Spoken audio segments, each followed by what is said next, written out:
Hello, my friends, and let us take a look here at Wolcottia in 1960. A general summary of Wolcottia on its own terms, not from any particular perspective, at the zenith of its golden age. The ultimate resolution of Act 2. This is one of the last purely exoteric parts of Wolcottia's history. Now, here is a map of Wolcottia in 1960. The People's Kingdom of Wolcottia, Wolcottian territories in Ethiopiana, that will be important. Pacific, Dixie, Mexico, Frederickland, Japan and Korea, Zealandia, and Copland.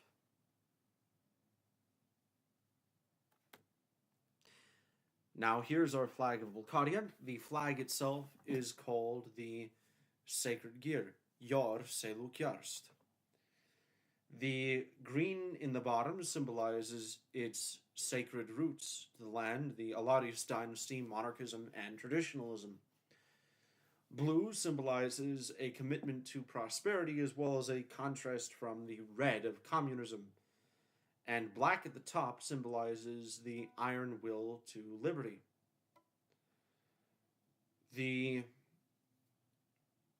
gear in this flag symbolizes the ideology of Wilkism.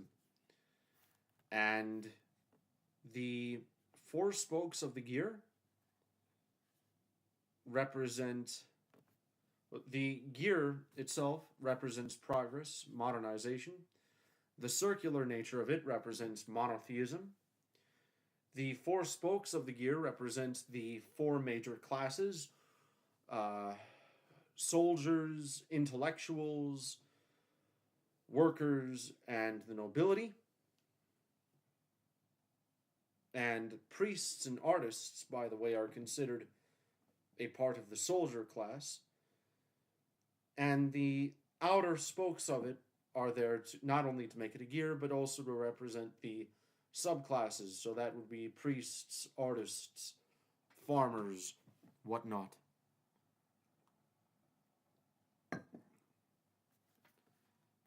Now, the tree is a civil ensign of Wolcottia, and it is a non-governmental flag. It is the flag of Wolcottia that almost everyone can agree on using. It doesn't matter if you're an extreme liberal or a conservative. It doesn't matter if you're a Republican or a monarchist. Everyone agrees with this tree, and it is an old symbol because traditionally a Wolcottian nobleman back in the early days of Wolcottia would plant a tree to claim a new piece of land. And that lasts on till today. Now here's some basic info regarding Wolcottia. The motto is Vilkas Krona Lanzet. The anthem is The International and God Save the King. It is one of the only countries to not have an official anthem. The emperor is Frederick I of Alaris. The consul is Renald Hikris, or Denwold Hikris. The capital is Japatalu. The largest city is Los Angeles. The official language is Wolcottian. The official religion is Thorax faith. The nation is a semi-constitutional monarchy, Vilkist in ideology, and is regarded as a hybrid regime on the Democracy Index. Vilkism is the official ideology of Wolcottia. Its authority is baked in national governance. Its main tenets are as follows. Crown, which is traditionalism, not just monarchy. It's a commitment to beauty and maintaining the soul of the country, not just the country's sovereignty. Folk is social welfare, not democracy. And country, which is national interest above regional or ethnic interest. The ideology is generally a conservative and authoritarian ideology, and Many people throughout its earlier history have debated as to whether it is far left or far right.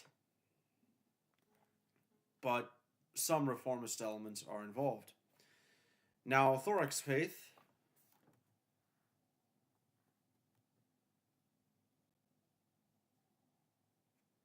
is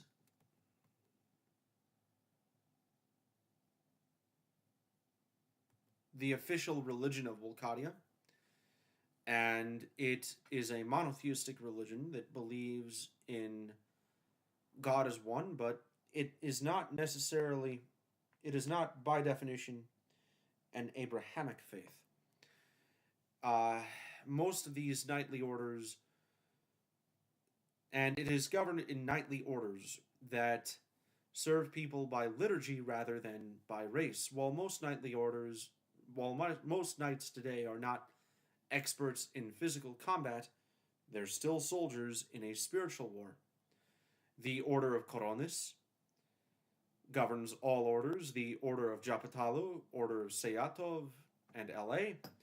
They govern different parts of Wolcottia and different liturgical styles there. The Order of Chicago and the Order of Monterrey. The Order of Chicago is for all English-speaking Thracians, and the Order of Monterrey is for all Spanish-speaking Thracians, including those in Wolcottia. The Order of Paris and the Order of Orleans, they're in Europe. The Order of Pyongyang for all of Asia, and more. Now, what is the role of the nobility? A controversial question asked of Wolcottia is what role the nation's nobility has in the modern era. By having a nation with a strong nobility, a certain level of meritocracy is kept and maintained. Nobles must follow their own region's cultures and traditions, contract artists and scientists to work on miracles, and follow their own religion's laws as if they're in a theocracy. In Wolcottia, the nobility is the primary source of artistic and technological progress. In 1955, Wolcottians can boast that they landed on the moon. Now, let us take a look at the regions of Wolcottia here in this poorly drawn map.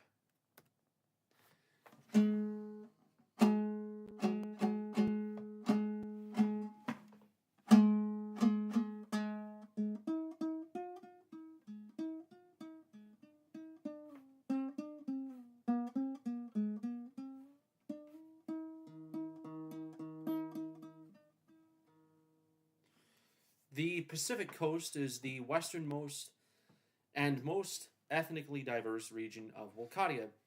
It is also the most liberal region of Wolcottia, though it is still considered conservative and traditionalist for international standards. It is home to LA, the most cosmopolitan, diverse, and wealthy part of Wolcottia, where people from all around the empire gather. Govaritland is a minor region in the Pacific Coast, Northland, and the mountain region. It is its own autonomous duchy with a proud local culture based on speaking in the native language. Govarit pride is still tied to loyalty to Wolcottia and the Emperor, as Govaritland was offered independence several times throughout its history and denied it.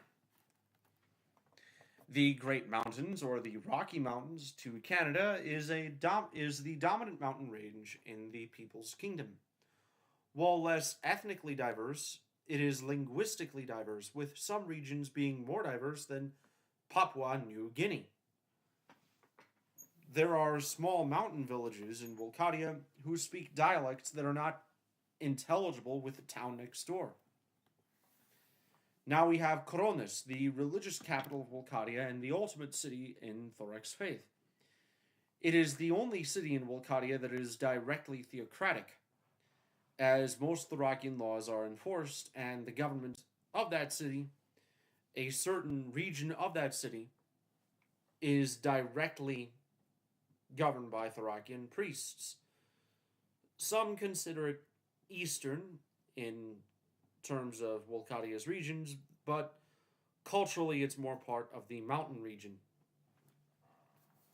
And plus, without it, the mountain region does not have many great cities. The east of Wolcottia is filled with plenty of forests, often tied to rushing rivers that make such forests possible. It is also home to where most of early Wolcottian history took place and is considered by many as Wolcottia's core territory. It is also the home of Wolcottia's capital city as well as most of its nobility. The city was built in 1500 by King Solomon I of Havrak, also known as King Zal, as a modern center for Wolcottian people today. It is the capital of Wolcottia and home to the Emperor's palace, senate, party headquarters, and other important buildings. It is also the most cultured and refined city in the kingdom, known for its fine restaurants, museums, and concert halls.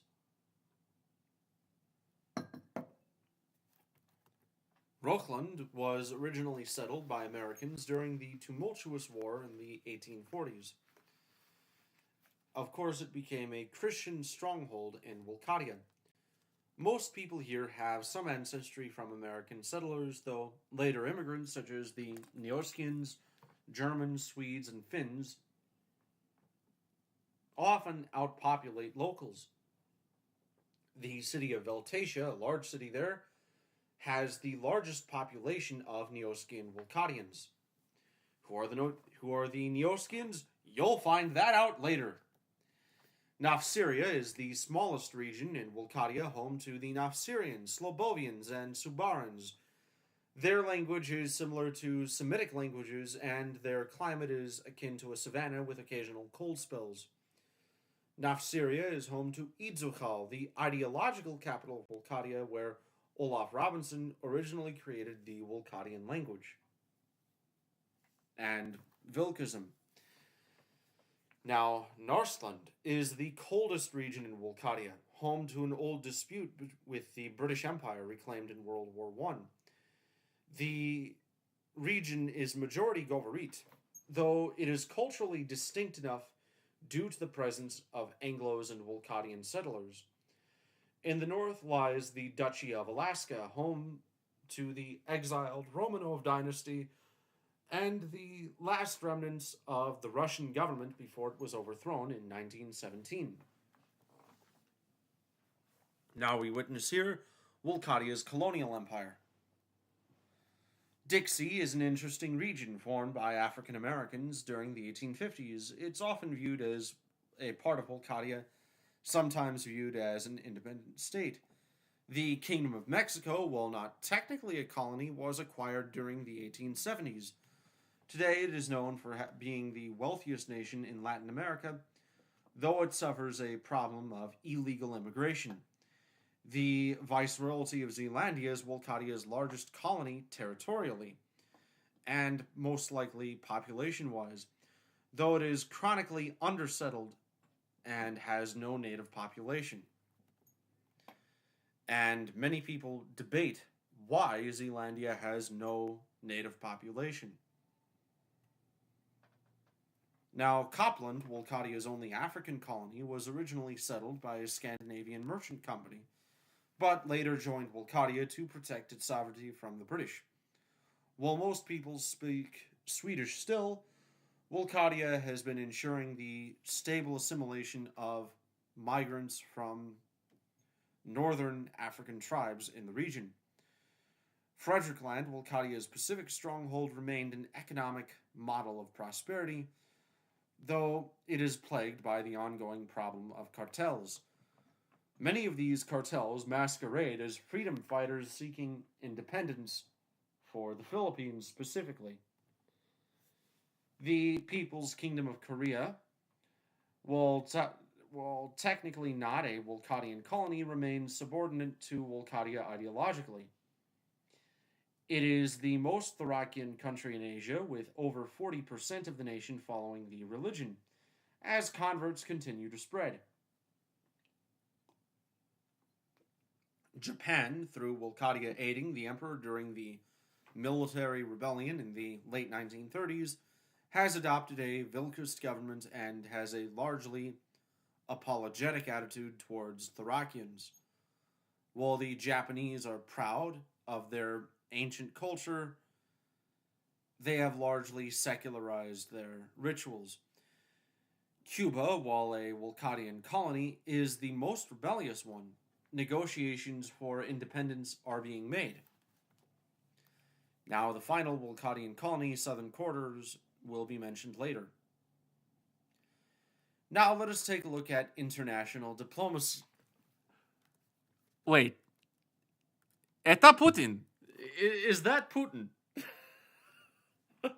That is not an appropriate picture I placed there for international diplomacy. Considering a certain military operation in a country. But, alright, I guess. Now, the world today is locked in a Cold War between the Warsaw Pact and the British Commonwealth. The British fight for liberal democracy, moderation, and capitalism, not imperial rule. The Soviets fight for communism and revolution. As nuclear weapons don't exist in this world, both nations need a moderator. Now, who is that moderator? Us, the People's Kingdom of Wolcottia. Wolcottia is not aligned with either side. Neither is a purely neutral state or combatant of its own. The People's Kingdom is on the side of international peace and stability. This means occasionally supporting the British ally of Israel against communists in Syria and Egypt. Sometimes it is supporting the Soviet-backed German reunification. This is because if one side dominates the other, in the Cold War, Wolcottia is doomed. The Commonwealth cares about democracy and will push Wolcottia to decolonize and reform. The Soviet Union, meanwhile, cares about communism and will cement revolution in Wolcottia. This is why Wolcottia does its best to make sure that both powers are equally strong. Wolcottia's rule as an arbiter has changed the ultimate conversation around it and its role in the world. The demand isn't, Wolcottia must reform now, as asking for liberal reform in Wolcottia is talking to a brick wall. Instead, most people ask whether Wolcottia can be a, quote, responsible hegemon. Now, the People's Kingdom of Wolcottia still has allies, and there are nations that care more about being in our good side than opposing us. Brazil is a fellow empire in South America, while Franco's regime shares a commitment to nationalism. Atlantica, while a typical post-American democracy, has a large minority of those of Wolcottian descent and ancestry. These nations are lifelines in a sea of troubles, and they are the primary forces securing Wolcottia's golden age. However, Wolcottia's enemies are far stronger than allies. The Dominion of Canada fought against Wolcottia during the territorial dispute in Narsland. They lost Narsland, but they still call it Cascadia, and they're very salty about this loss.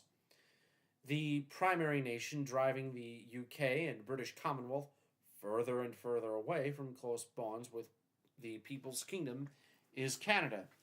Meanwhile, the Chinese are under the brutal anti-human regime of Li Wei.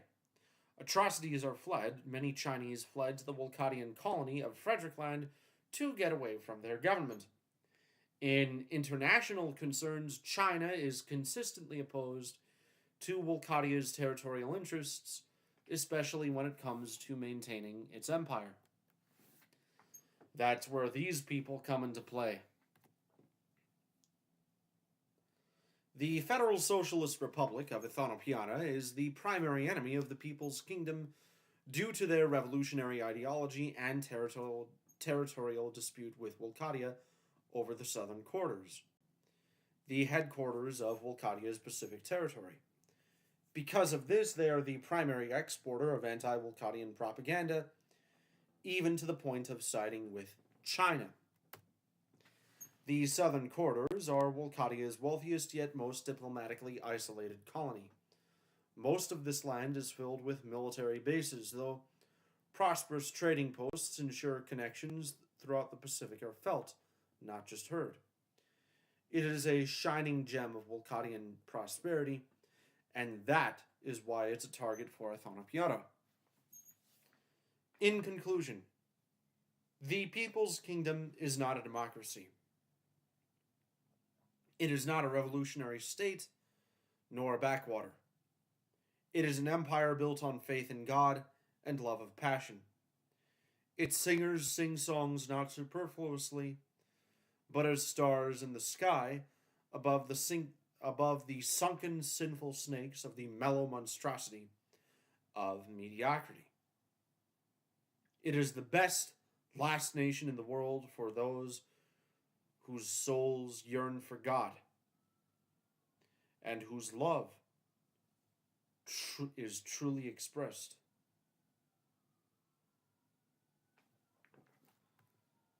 But our story isn't over yet.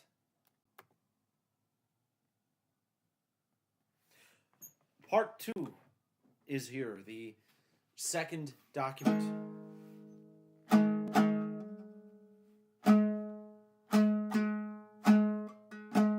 But first, the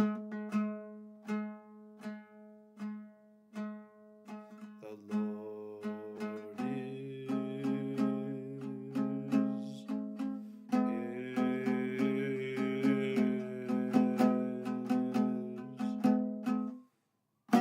the divine source of creation. He who is beyond all is beyond all.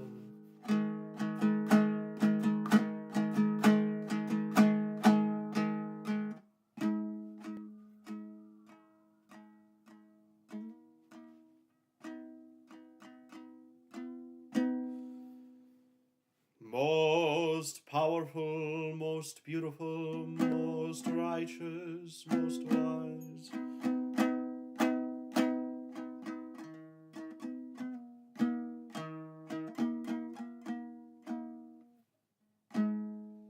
Most loving, for he is love itself.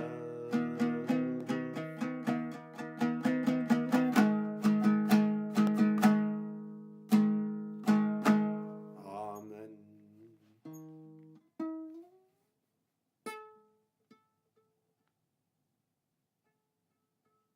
Amen. Now, by God, we shall soon approach a new era of documents. God bless you, man. God bless you all. And may you, hopefully you have enjoyed this Wolversian series.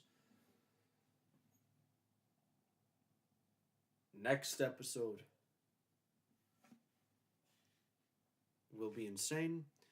And another thing, this is for you, Micah.